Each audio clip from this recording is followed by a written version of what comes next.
Hello everyone and welcome back to my channel, Edmond Mendaros. And for today's quick tutorial guys, I'm going to show you on how to remove a saved Gmail or Google account appearing when you're signing into Google. So if you don't want your email showing up here every time you're trying to sign into Gmail or use another account or remove your saved account, and then I'll show you a quick method. And without further ado, and let's go ahead. So the first method we will do is to accessing Google accounts and Windows settings.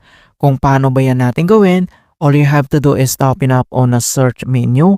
And dito sa search for apps, so kailangan mo lang i-type dito yung settings and then i-click mo lang dito yung open.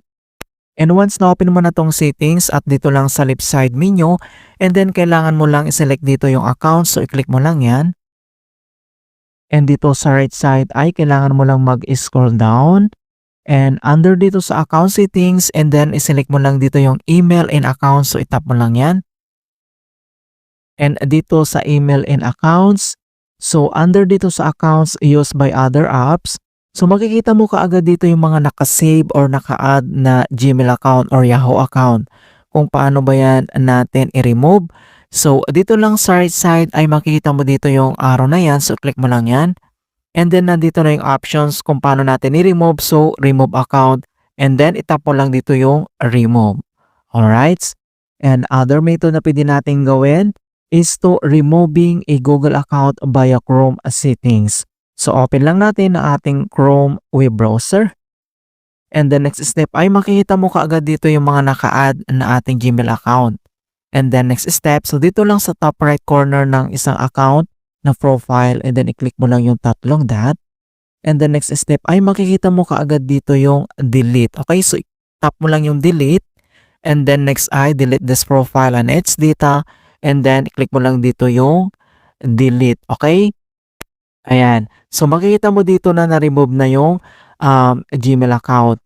And other method naman is open up on the Chrome browser again. At dito lang sa top right corner and i-click mo lang yung tatlong dot. And next step ay scroll down and then select mo lang dito yung settings. And dito sa settings, yung pinakauna lang ito yung UN Google. So i-click mo lang yan. And then dito naman sa right side ay kailangan mo lang i-select dito yung manage your Google account. So click mo lang yan. And the next step ay kailangan mo lang itap tong manage your data and privacy. So click mo lang yan.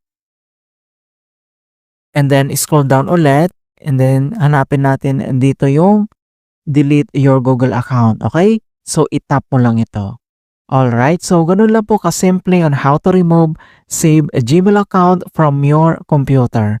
And please don't forget to like this video and subscribe to my channel for more quality content.